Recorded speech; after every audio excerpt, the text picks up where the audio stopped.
The Chicago sun wasn't shining that day, it was judging. Midtown Plaza baked under the heat, food trucks humming, office workers pretending to love their lunch breaks.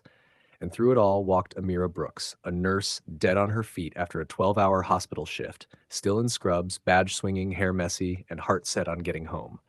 Then she saw it, an elderly woman collapsing near the fountain. No hesitation. Amira dropped her tote, sprinted across the concrete, and dropped to her knees. "Ma'am, can you hear me?" she said, voice firm but calm. The woman groaned, clutching her hip. Amira reached for her phone to call 911. "Hands where I can see 'em!" The shout split through the plaza. She turned. A white cop, sunglasses flashing, hand already resting near his gun. "I'm a nurse," Amira said quickly. "Drop it!" "It's my phone." Crack. Her phone hit the pavement, shattered in two. The crowd froze. You could feel the weight of that silence. Phones lifted. Nobody helped. Then the officer lunged, slammed her down so hard her breath left her chest. Blood smeared her lip, scrubs torn. Her hospital ID dangled uselessly as he cuffed her. A woman saving a life, punished for it. But here's where the story turns. Because that nurse, she had a brother, and not just any brother. Across the plaza, a voice roared, "That's my sister." Heads snapped. Through the chaos walked Elias Brooks, crisp suit, calm eyes, the kind of man who looked like he'd already won the argument. He didn't shout, he didn't beg, he just held up his wallet. "Officer, that's my sister. She's a nurse." "Back up," the cop barked. "I'm a federal judge," Elias said flatly. Silence. For one heartbeat, the cop froze. "She resisted," he muttered. "You just assaulted a medical worker in public," Elias said, his voice cutting through the heat. "And by the way, you're on live stream." The crowd gasped. The officer's pride flared. "Hands where I can see them," he barked, turning on Elias. "Don't," Elias warned. "Don't make this worse." But arrogance doesn't listen. The cop shoved him. One clean, controlled move, and suddenly Thorne, the officer, was on the ground. No violence, just precision. The plaza erupted. "Yo, the brother's a judge," someone yelled. Elias grabbed the key from Thorne's belt and uncuffed his sister.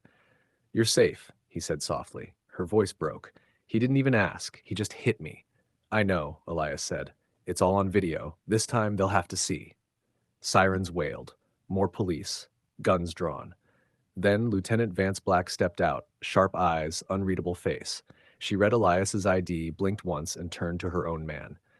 "Officer Thorne, you're being detained for excessive force and civil rights violations." The plaza exploded. Cheers, disbelief, relief.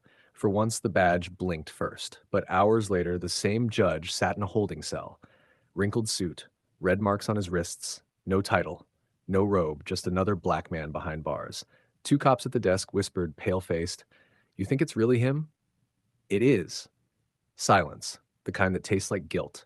Elias leaned back against the wall, thinking about his father, the man who'd raised him on tough love and tougher lessons. The law doesn't work unless it's brave enough to stand where it's unwelcome. He smiled faintly. That voice still echoed. Then he reached for the payphone. "It's Elias," he said. "Damn, you okay?" came the tired voice of Adrian Jacobs, Deputy Assistant Attorney General for Civil Rights. "I need a favor. Fast. Go on." Emergency hold on Officer Thorne. Excessive force. Civil rights violations. Video evidence. Multiple witnesses. "You're calling me from a precinct?" "I am, and if we don't act, they'll bury it." A pause. "Give me 30 minutes. Outside the cell, chaos bloomed. Phones ringing, papers flying, officers pacing like ghosts in uniform. 30 minutes later, a young black officer appeared. "Sir, this way." Elias followed him to a small room with a single phone. "Press 1, the officer said quietly. He did. Adrian's voice came through. "It's done. Thorne's in internal custody. And by the way, your name's trending. CNN, MSNBC, all of them." Elias exhaled slowly. "I just hope Amira's safe." "She will be," Adrian said. "But you're not going back to quiet after this." "I never was," Elias replied.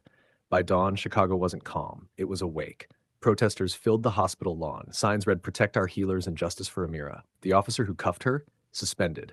The system that shielded him, exposed. At the courthouse, cameras swarmed as Elias walked out. No robe, no arrogance, just calm truth. "Judge Brooks, what do you want to say to the public?" He paused, eyes steady on the lens. "Justice isn't about power. It's about courage, even when it's inconvenient." That was it. No shouting, no drama, just truth. Because sometimes justice doesn't roar. It stands tall, bleeding but unbroken. That night, Amira sat in her kitchen, a bandage on her lip, staring at the man who'd risked everything for her. You think this changes anything? She asked. Elias smiled. It already did. And for the first time that day, the city exhaled. If this story hit you, tap like, share it with someone who still believes in justice, and drop a comment saying Unchained, because this isn't just storytelling. This is Voices Unchained.